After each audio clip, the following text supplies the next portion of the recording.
Welcome to the lecture on vibration measuring instruments. So we will discuss about accelerometers today.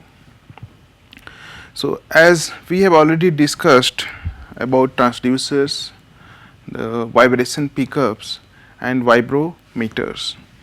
So here what is I just want to recall what is vibration pickup. So uh, vibration pickup, they are the vibration measuring instruments that contain some seismic mass, spring and some damper element, and they are used in combination with some transducers.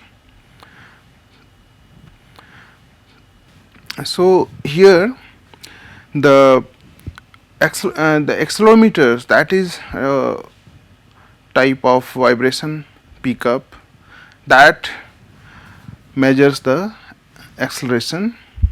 So here we can see that if we want to measure the acceleration, we have to attach the, so this is our, this would be our vibration pickup, or this is our accelerometer, and we would like to attach this system to a body that is vibrating,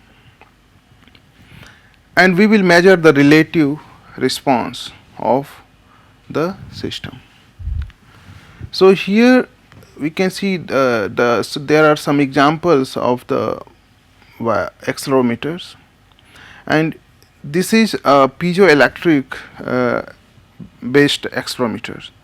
So as I said, the piezoelectric materials, they are materials that such that if some force is applied on the surface of those materials, there is development of some charge, and so the voltage, and when we remove that force, the charge is disappeared. So piezoelectric is a concept of transducer, and we can use that piezoelectric material. So here we can see we can put a piezoelectric material between the seismic mass and the frame, because frame is attached to the vibrating body and this is the seismic mass.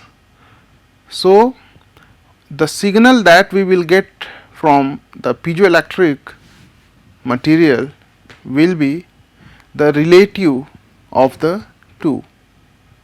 So here is this accelerometer that is based on piezoelectric material, and we can see here is the seismic mass, and there will be some other stiffness elements, and this is the piezoelectric element that is triangular, in triangular form, and that is placed between the seismic mass and the frame. So this is the frame, and so these piezoelectric accelerometers, they are widely used in the measurement of vibration. Okay, so we have this system. So this is our vibrating body.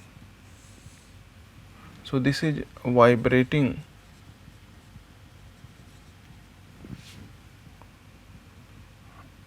body or vibrating structure. So this is vibrating with some y equal to y sine omega t, and we are placing the seismic instrument here. So seismic instrument has some stiffness and damping element, and then it has some seismic mass m, k and c, and of course seismic mass will have some x, and here we will have z,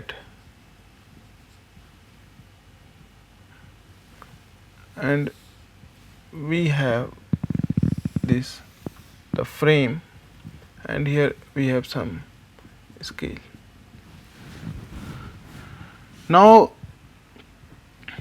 so we will get the z And our objective, so from the derivation that we did, that if some system, single degree of freedom system, is subjected to the base excitation or support excitation y equal to y sin omega t, then we have z that is relative motion is z sin omega t minus phi, where phi is the phase lag, omega is the frequency, and capital Z is the magnitude or amplitude of the relative motion. And we have already got this relation Z by y equal to r square by 1 minus r square whole square plus 2 zeta r whole square under root. Okay. So this is the amplitude ratio of the relative and the support. Now if we have this r much less than 1, then what will happen? So if r is much less than 1, so this is 1, and of course this is much less, so in compared to 1 this is also we can neglect. So it is z by y is approximate r square. Okay.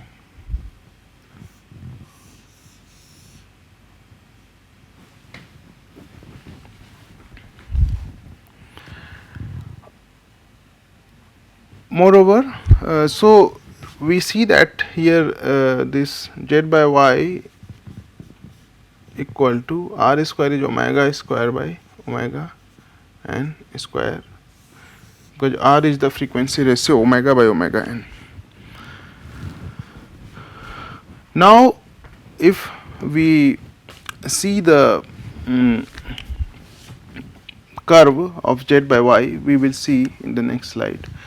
But before that, let's calculate here z double dot. So z dot equal to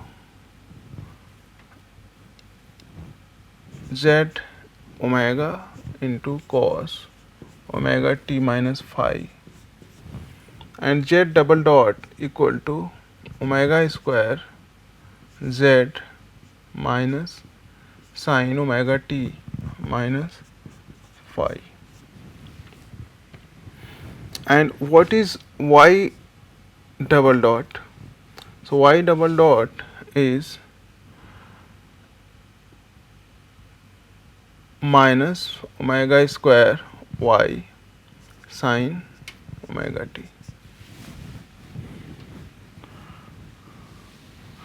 Now in this equation we can write z double dot equal to minus omega square, and z we can write here like y into r square upon 1 minus r square whole square plus 2 zeta r whole square under root, and here is sin omega t minus phi.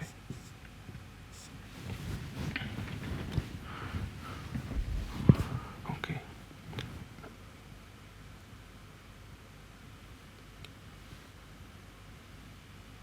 And we know that this omega square y, here omega square y is the amplitude of the acceleration of the support or the vibrating body. So we can write here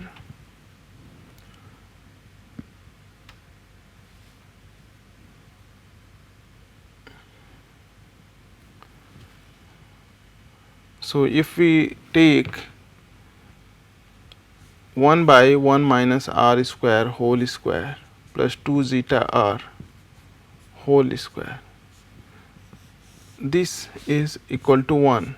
So we select R such a way that this term is equal to 1. Then we will have Z dot, that is minus omega square y r square sine omega t minus phi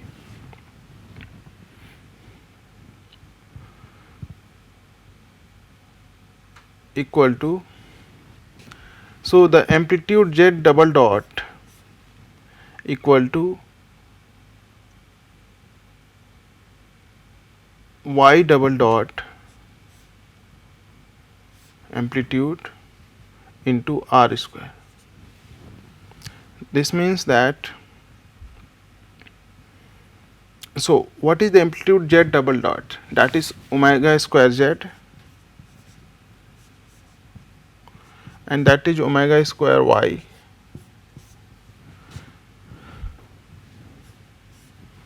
and r, that is omega square by omega n square.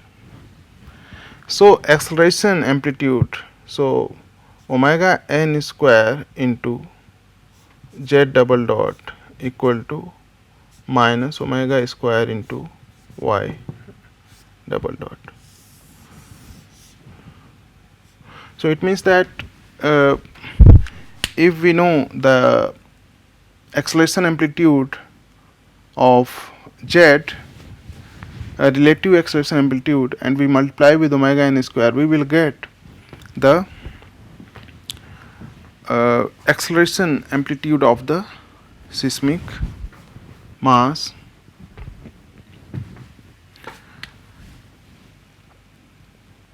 Now we can see this equation. So this equation is representing a parabola. So this is the equation of parabola, and if we see the frequency response curve, so here is the frequency response curve, and we can see the frequency response curve.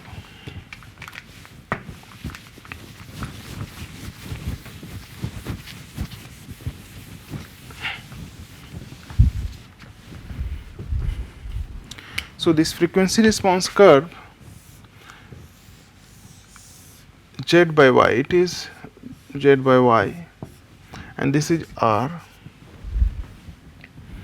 and so this is 1, and this is 2 and 3, and this is 1, 2, 3.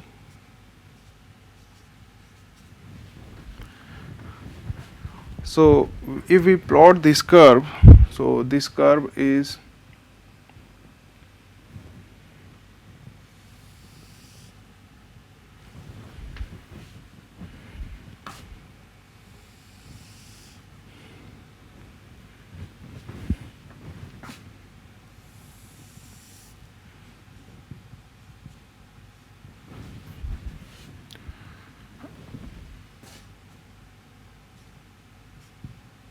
okay. So for different values of damping, this curve is plotted, and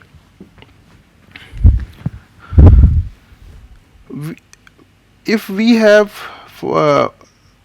now if we plot this curve, so it is a parabola. So this is a parabola, Z equal to, so this is Z by y equal to r square.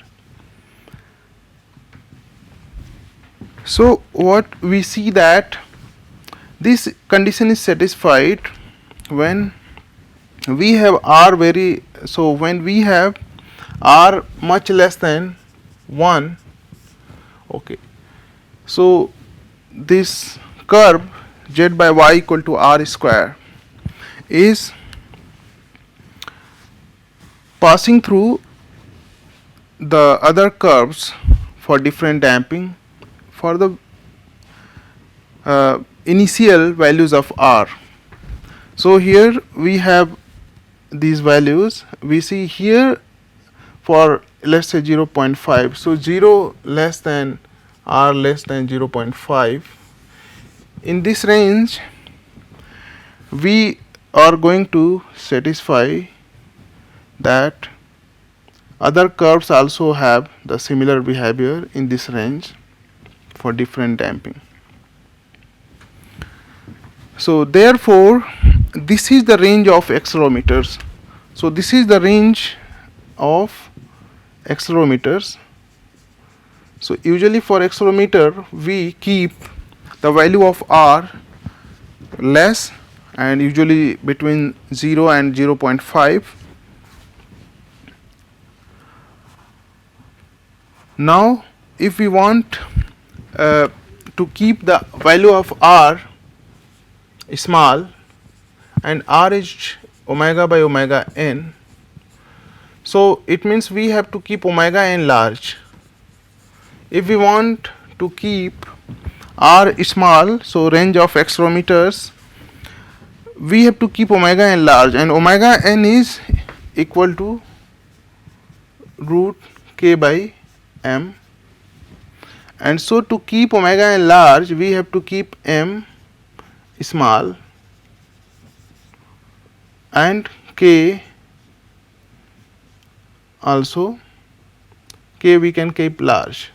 So m is small means low mass of the instrument, less lower mass, and k is large means it is stiff. So accelerometers, if we keep the based on the requirement, the accelerometers have less mass and large stiffness, so they can be available in very compact sizes, small sizes, and therefore they are one of the perfect instruments that are used for the measurement of vibration or acceleration. So now if we have r equal to 0.5 and so omega by omega n less or equal to 0.5, so 2 omega less or equal to omega n, or omega n is greater or equal to 2 omega. So it means that the natural frequency of the instrument should be at least equal to twice the frequency that we want to measure.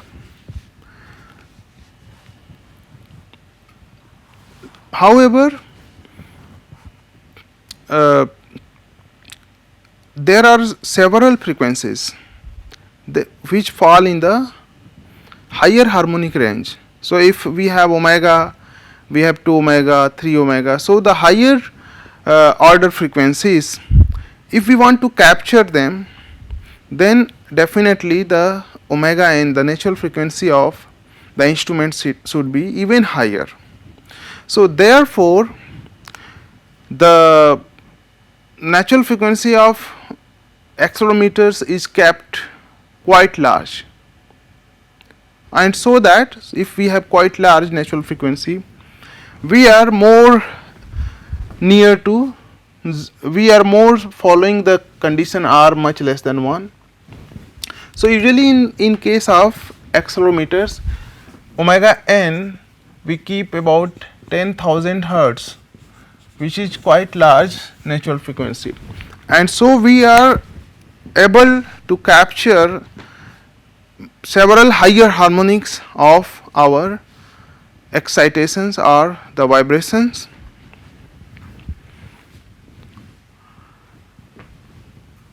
Now if we see the phase curve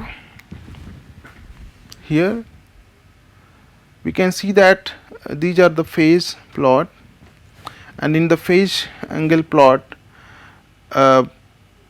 they start from 0 and at resonance they are 90 degree, and then they are increasing and tending to 180 degree. So because we are in this range, okay, so we are, our phase angle that is close to 0. However, if we keep zeta equal to 0.7, because this is zeta equal to 0.7, we get a linear variation of the phase angle in this range between 0 to 90, 0 to r equal to 0 to 1, we get a linear phase variation in this range, and therefore we usually keep the value of zeta or damping factor for accelerometer equal to 0.7 or little less than 0.7. Also for 0.7, this our parabola, this curve is more close when zeta equal to 0.7. So when here zeta is 0.7, our parabola is more close here. So it follows perfectly when zeta is 0.7. So usually in accelerometer we keep zeta value equal to about 0.7. Okay, so we will now do one numerical problem. Okay, so a device is used to measure torsional acceleration. So we are going to measure torsional acceleration. Although we have discussed the theory for the linear accelerometers, but we will only change the degree of freedom from linear to torsion, and we can use the same formula that we have derived. So we are talking about torsional accelerometers. So here it is torsional accelerometer.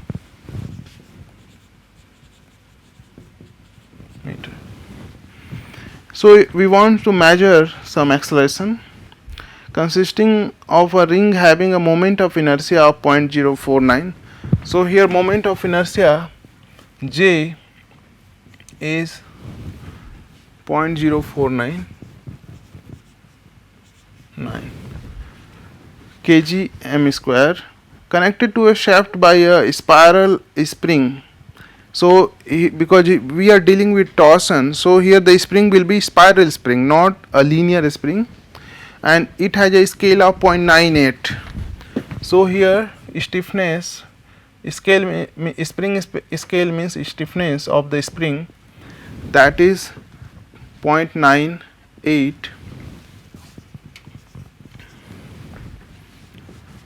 and a viscous damper having a constant of 0.11 Newton meter second per radian. So here Ct equal to 0.11. When the shaft vibrates with a frequency of 15 cycles per minute. So it is saying that the vibration of the shaft is this. So this is omega, because here this is the vibration of the body. So we are taking omega. So omega is 15 cycle per minute. So 15 by 60, so it is cycle per second into 2 pi. So it is radian per second. And the relative amplitude between the ring and the shaft is found to be 2 degree. So here relative amplitude, that is Z. So Z is 2 degree, and we can convert into radian. So 2 by 180 into pi. So we can convert into radian. What is the maximum acceleration of the shaft? So we want to know the maximum acceleration of the shaft. So first we have to find y, and then we will find the maximum acceleration corresponding to this y, because this is the maximum amplitude. So maximum acceleration, that will be omega square into y. So first we have to find y. So let's do, of course, to find y we have to use this formula.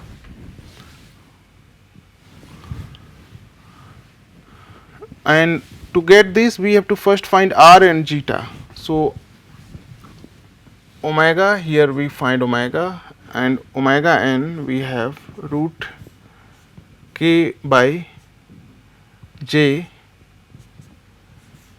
because omega n is root k by m, here m is j and it is kt. So 0.98 by 0.049, and zeta is c by cc equal to c by 2 root km. So kt into m is j. So this is ct.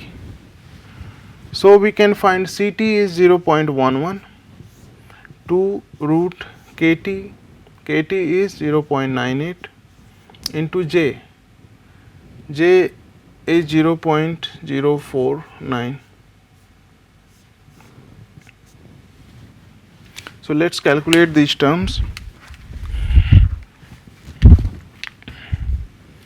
So omega, that is equal to pi by 2, so it is pi by 2,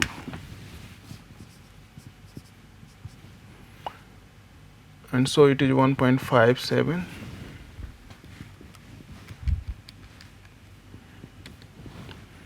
Then this one,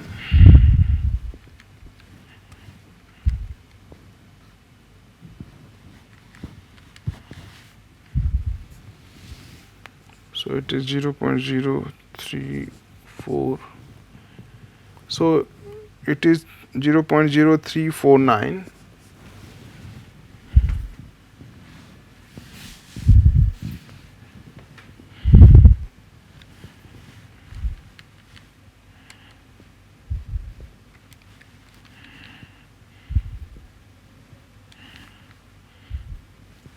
And omega n is 4.47 2, and zeta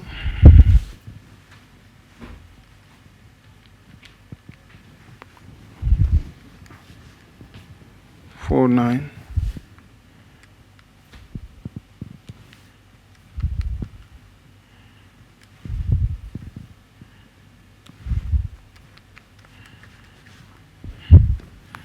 So it is 0.25. So we have all got these terms, so we can keep here. So we put it is 0.0349 by y. So r is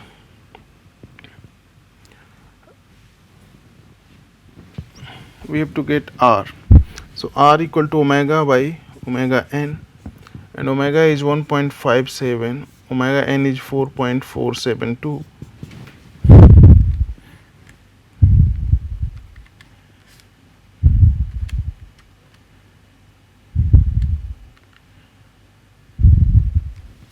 So it is 0.35. So we can keep all these terms here, 0.35 square 1 minus 0.35 square whole square plus 2 into 0.25 into 0.35 whole square under root.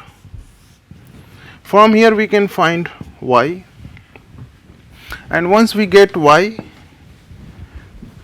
we can we can calculate y, and so let's calculate it.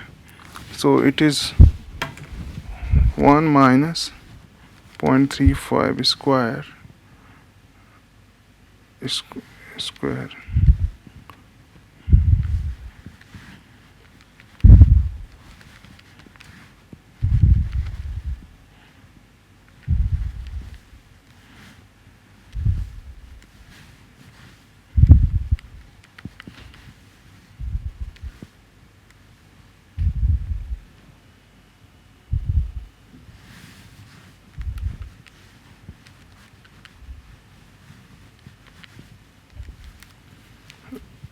so it is coming about 0.255, and so omega square y, that is acceleration amplitude, and so we can take omega 1.57,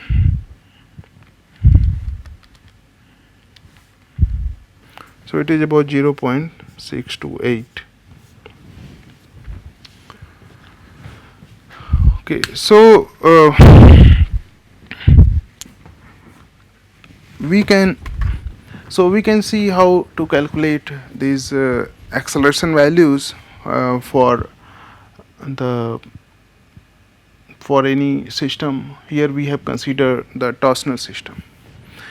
Okay, so we stop here, and thank you for attending this lecture, and see you in next lecture.